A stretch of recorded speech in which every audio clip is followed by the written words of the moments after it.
जो अल्लाह वाले हों, अल्लाह के नेक बंदे हों, और उनके साथ में ये अल्लाह के नेक बंदे कुछ जिन्नात रह करके जो है बहरहाल अल्लाह के नेक बंदों की खिदमत करते हो, मुमकिनात में से है ऐसे। लेकिन आम तौर से ऐसे आमिलीन पाए जाते हैं जो जिन्नातों को अपने कंट्रोल में जो करते हैं, वो कंट्रोल में जिन्नात हकीकतन नहीं होते हैं, बल्कि ये आमिलीन ऐसे कुफरिया और शिरकिया आमाल करते हैं, चुनांचे नजासत वगैरह के साथ अमल करते हैं, चुनांचे खून वगैरह से कुरान की आयतें लिखते हैं और बहुत सारे शिरकिया अमाल करते हैं। उन शिरकिया अमाल से खुश होकर वो खबीस किस्म के जो शैतान और जिन्नात होते हैं, ये इनकी कुछ हाँ में हाँ कर देते हैं और इनके कुछ काम आ जाया करते हैं। उन शिरकिया अमाल से खुश हो करके ये ऐसा काम करते हैं। ऐसा नहीं है कि वो उनके कंट्रोल में हो जाते हैं या उनके ताबे हो जाते हैं, बल्कि शैतान हमेशा इंसान से चाहता है कि शिरकिया अमाल करें। चुनांचे ऐसे वाक़यात पेश आए हैं। मुझसे एक साहब ने, एक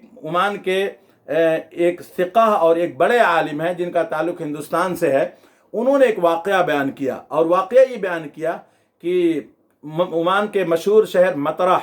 और मतरह का एक ख़ास इलाक़ा, वहाँ का वाक़या उन्होंने बयान किया कि एक बंदा था तो जो रोज़ आना रात को बिला नागा अपने घर के बाथरूम के अंदर दाखिल होता था, और घर के बाथरूम के अंदर दाखिल हो करके बरहना नंगा हो करके वो कुरान करीम की आयतें उल्टी पढ़ता था, नौज़ुबिल्लाह मिन ज़ालिक, और उसका ये अमल मुसलसल जारी रहता था। वो फरमाते हैं कि एक हमारे जानने वाले थे, वो अपने घर की खिड़की से रोज़ आना उसका ये अमल देखते थे, बड़े परेशान थे कि आखिर बंदा ये करता क्या है। फिर वो बताते हैं कि वो बंदा मेरे पास आया और मुझे ले करके वो अपने घर गया, और मैंने उनके घर की खिड़की से, उस बड़े आलिम ने मुझसे बयान किया कि मैंने अपने घर की खिड़की से चुनांचे उस बंदे के इस अमल को देखा है अपनी आंखों से कि वो कुरान करीम की आयतें ज़ोर ज़ोर उल्टा,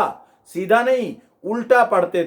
पढ़ता था वो बंदा, और मकसद और नंगा और बरहना होकर के बैतुल खला के अंदर हाजिर होकर के गिलाजत के हालात के अंदर ही करता था, ताकि शैतान उसकी कुछ हाँ में हाँ मिलाए, जिन्नात उसके कुछ ताबे हो जाए। ये अमल होता था जिसको शरीयत ने नाजायज़ और हराम करार दिया है, और ऐसा अमल करने वाले को शरीयत ने गुनाह कबीरा करार दिया है। एक अमल ये हो गया। दूसरा ये हुआ कि ये जो जिन्नात को दूसरी शक्ल क्या होगी तस्खीर करने के लिए, तो बाज़ फुक़हा कहते हैं कि अगर कोई कुरान करीम की सही आयतें और अच्छे नेक अमल के ज़रिया उसके साथ में कुछ जिन्नात हो जाते हैं तो इससे कोई हरज नहीं है, और क्या नाम है, जिन्नात अगर उनके साथ में हैं तो ऐसा जायज़ है, नाजायज़ अमल नहीं है।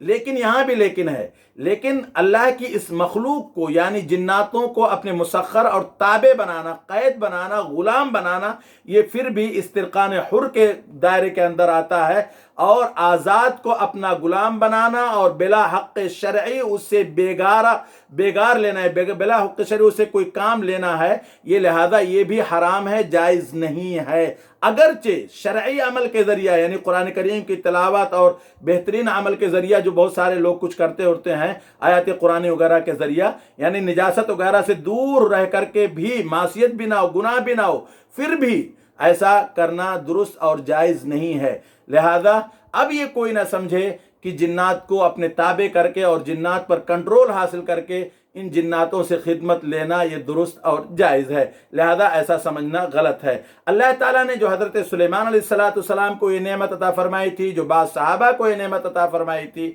ये बाज़ सहाबा की करामत थी और हज़रत सुलेमान अलैहिस्सलाम का मोजज़ा था। दोनों में फ़र्क समझ लीजिएगा, सहाबा के साथ करामत है और हज़रत सुलेमान अलैहिस्सलाम जो अल्लाह के नबी थे उनके लिए अल्लाह ताला ने ये मोजज़ा अता फरमाया था। आगे बढ़िए, जब आगे बढ़ेंगे इसी आयत के अंदर तो एक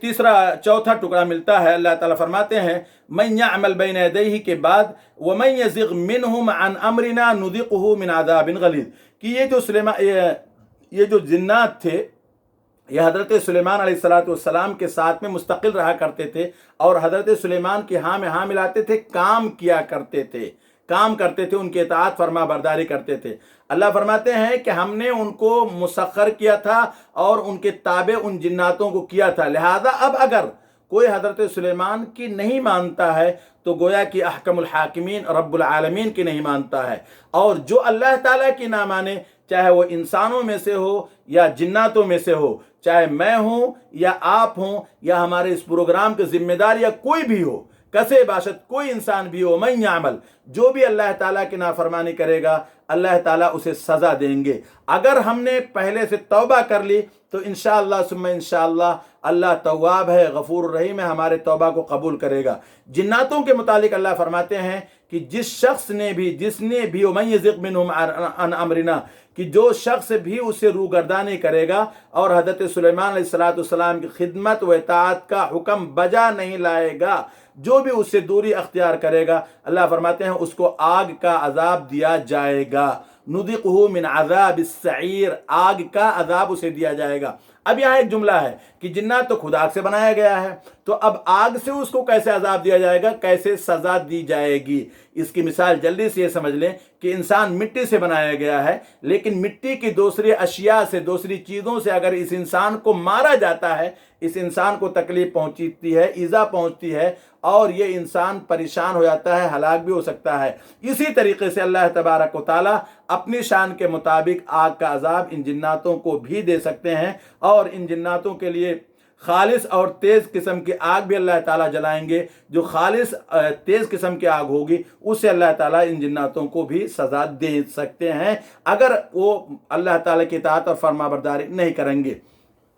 आगे बढ़िए। अब कुरान करीम की इस आयत करीमा से के बाद दूसरी आयत जो आती है उसके अंदर दाखिल होते हैं। उसमें फरमाया अल्लाह ताला ने यअमलूना लहू मा यशाउ मिन महारीब व तमाथील व जिफान कल जवाब, कि जो जिन्नात थी काम क्या करते थे हज़रत सुलेमान अलैहिस्सलाम के लिए। यअमलूना लहू मा यशाउ मिन महारीब, कि हज़रत सुलेमान अलैहिस्सलाम के लिए महारीब बनाते थे। महारीब ये महराब की जमा है, और महराब कई मानों पर इस्तेमाल होता है। महराब की जमा है मकान के सबसे पहले बुलंद बाला गेट को भी महराब कहा जाता है, जो आम तौर से पहले ज़माने के बादशाह और मौजूदा ज़माने के बादशाह भी अपने घर के का एंट्रेंस जो गेट की शक्ल के अंदर बनाते हैं और दाखिल हो जाता है, जिससे यानी मकान के शुरू के अंदर भी और मकान के अंदर बैठने वाला भी कोई हिस्सा ऐसा महराब की शक्ल में बनाया जाता है, जो मकान की और घर की और कसर की और पैलेस की यानी अशरफ और बुलंद तरीन जगह शुमार की जाती है, जहां बादशाह लोग बैठा करते थे और बहुत सारे लोग अभी भी अपने घरों के अंदर बनाते हैं, तो उसे महराब कहा जाता है। और यही लफ्ज़ महराब जंग के माना जंग से भी मुश्तक है। कोई आदमी जो अपना हुकूमत कदा ख़ास बनाता है और उसको दूसरों की रसाई से महफूज रखता है, उसकी कोई दूसरा शख्स वहाँ ना पहुँच सके, उसे भी महराब कहा जाता है। इसी तरीके से मसाजिद में इमाम के खड़े होने की जो जगह बनाई जाती है उसे भी महराब कहा जाता है। तो ये जिन्नात इन बुलंद बाला जगहों को भी बनाया करते थे।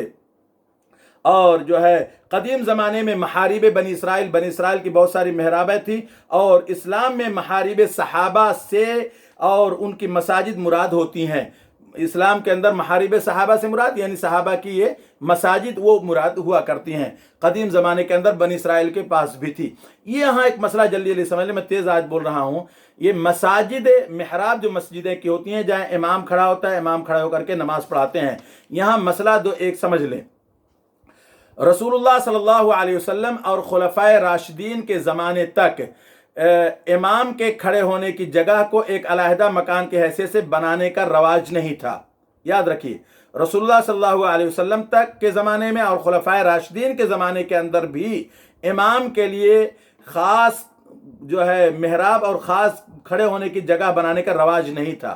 कुरून ऊला के बाद जब सलातीन ने इसका रवाज देखा, सलातीन ने इसका रवाज अपने तहफ़्फ़ुज़ के लिए दिया, और आम मुसलमानों में उसका रवाज इस मसलहत से हुआ कि इमाम जिस जगह खड़ा होता हो वो पूरी सब खाली रहती है, लिहाजा इमाम के लिए ख़ास जगह बना दी गई ताकि इमाम जहाँ खड़ा हो उसके बाद पूरी सब खाली ना रहे, और थोड़ी सी जगह मस्जिद के अंदर बढ़ा करके इमाम के खड़ी होने की जगह बना दी गई। यहाँ कदीम ज़माने, अब ये एक लंबे ज़माने से अल्लामा सुयूती वगैरह ने इसके मुतालिक मुख्तलिफ बातें लिखी हैं कि ये जो सिलसिला शुरू हुआ था और वो सिलसिला मौजूदा ज़माने के अंदर भी राइज है, लेकिन हमें जो मौजूदा मस्जिद है वहाँ से मसला देखना है कि अब मसला क्या होगा। महराब जो मौजूदा ज़माने के अंदर पाई जाती है इसमें कोई हरज की बात नहीं है, कोई कबाहत की बात नहीं है, ऐसा बनाना बनवाना सब जायज़ है, कोई ऐब की बात नहीं है। मसला जो समझना है वो इम्पोर्टेंट है, और वो असल ये है کہ جن مساجد میں محراب امام ایک مستقل مکان کی صورت میں بنائی جاتی ہو، وہاں امام کے ذمہ اب کیا ہے؟ امام پر لازم ہے کہ اس محراب سے تھوڑا سا کسی قدر باہر اس طرح کھڑا ہو کہ اس کے قدم محراب سے باہر نمازیوں کی طرف رہیں۔ یاد رکھیے، اگر امام مستقل محراب کے اندر داخل ہو جاتا ہے، ایک دم اندر والے حصے میں داخل ہو گیا، اور نمازیوں سے وہ الگ ہے، اور نمازی اس سے الگ ہے، مقتدی اس سے